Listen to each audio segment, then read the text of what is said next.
Oke, selamat malam teman-teman. Baiklah, kami dari Kota akan mempresentasikan hasil diskusi kami. Sebelumnya izinkan kami untuk memperkenalkan diri.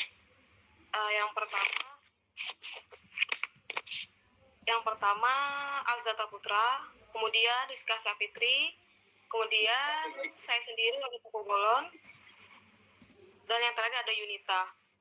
Untuk penjelasan materi pertama akan dijelaskan oleh Rizka Sapitri. Ada Rizka, saya silakan. Baiklah, di sini kami akan menjelaskan tentang tahapan pertama dalam prinsip understanding by design. Jadi sebelumnya kami ingin menjelaskan terlebih dahulu tentang understanding by design. Understanding by design itu disebut juga dengan perancangan mundur, dan langkah pertamanya yakni merumuskan tujuan yang hendak dicapai atau menentukan hasil yang diinginkan. Dan tujuan pembelajaran ini harus ditentukan secara konkret. Artinya harus dapat dicapai terutama oleh para peserta didik. Jadi maksudnya dalam perancangan pembelajaran, seorang praktisi pendidikan seperti guru itu harus dapat merumuskan bentuk sasaran yang jelas dan juga terstruktur. Mungkin itu saja. Selanjutnya kembali ke moderator.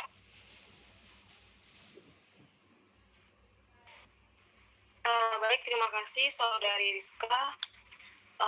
Untuk penjelasan materi selanjutnya akan dilanjutkan oleh Saudara Yunita.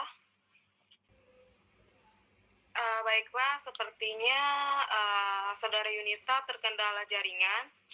Untuk selanjutnya akan saya jelaskan sendiri. Seperti yang dijabarkan sebelumnya, bahwa tujuan pembelajaran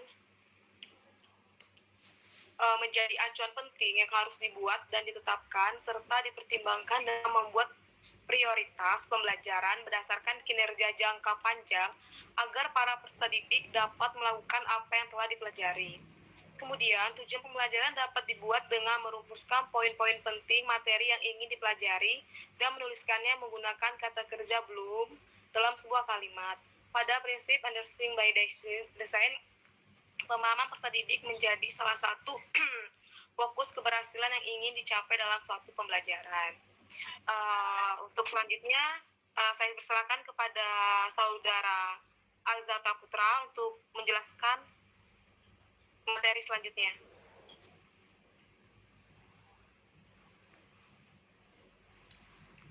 Baik, untuk melanjutkan presentasi dari Rohani, mohon izin menyampaikan disebabkan karena dalam prinsip understanding by design, pemahaman peserta didik menjadi salah satu fokus keberhasilan yang ingin dicapai dalam sebuah pembelajaran. Maka tujuan pembelajaran merupakan tanggung jawab yang harus dipilih dan ditentukan dengan hati-hati untuk menciptakan proses pembelajaran yang bermakna.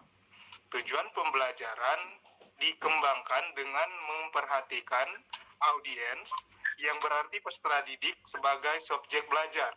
Kemudian behavior mengacu pada capaian perilaku khusus pada kompetensi dasar.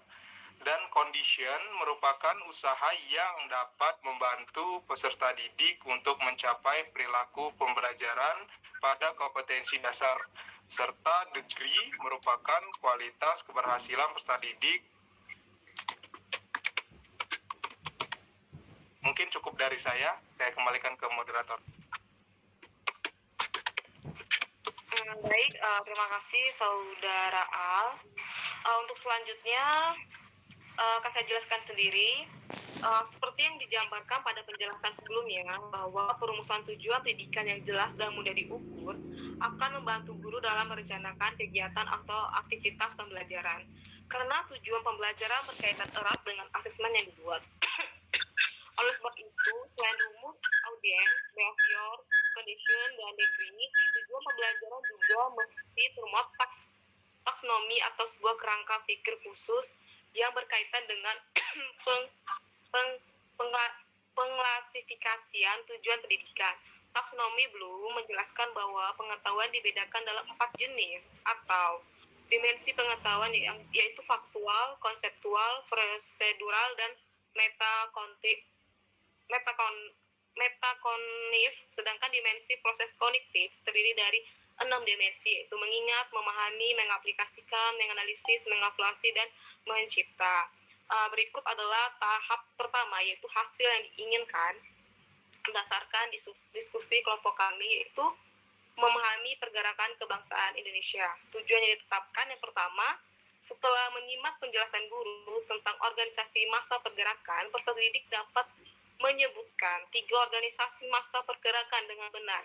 Yang kedua, setelah menyimak media PowerPoint, peserta didik mampu menjelaskan latar belakang pergerakan kebangsaan Indonesia dengan benar. Yang ketiga, melalui kegiatan diskusi, peserta didik dapat mengevaluasi secara kritis dinamika pergerakan kebangsaan Indonesia, tujuannya agar dapat direfleksikan dalam kehidupan masa kini dan masa depan, serta melaporkannya dalam bentuk tulisan atau lainnya. Kemudian itu ada pemahaman latar belakang pergerakan kebangsaan Indonesia. Yang kedua, organisasi massa pergerakan kebangsaan Indonesia. Yang ketiga, penguatan jati diri keindonesiaan. Lalu ada pertanyaan penting. Yang pertama yaitu terdiri dari bagaimana latar belakang pergerakan kebangsaan Indonesia. Yang kedua, jelaskan apa saja pergerakan organisasi kebangsaan. Yang ketiga, bagaimana penguatan jati diri keindonesiaan dan direfleksikannya dalam kehidupan masa kini dan masa depan. Untuk kesimpulannya, peserta didik dapat memahami latar belakang pergerakan kebangsaan Indonesia serta mengetahui macam organisasi massa pergerakan kebangsaan Indonesia, dan dapat mengingat dan menjalankan penguatan jati diri keindonesiaan dan direfleksikan dalam kehidupan masa kini dan masa depan. Baiklah teman-teman, mungkin ini saja paparan materi yang dapat kami sampaikan. Untuk selanjutnya kami buka untuk sesi untuk sesi tanya jawab, atau mungkin ada yang menambahkan saran atau tambahan. Saya persilakan kepada teman-teman sekalian.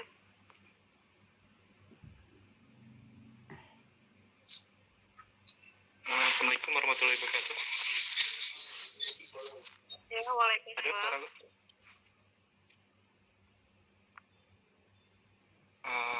Boleh slide ke bawah. Izin memberi saran. Perkenalkan, nama saya Iwan Rakasiwi dari kelompok 3. Tolong izin. Sampai situ.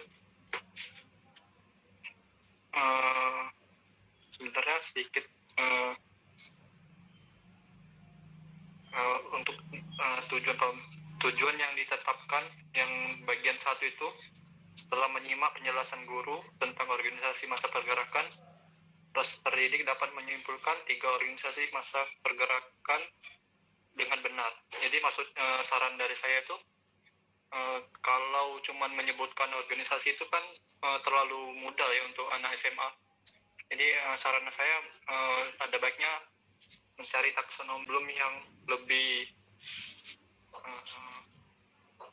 tinggi lagi daripada hanya menyebutkan. Mungkin itu saja yang saran dari saya yang dapat saya sampaikan. Terima kasih.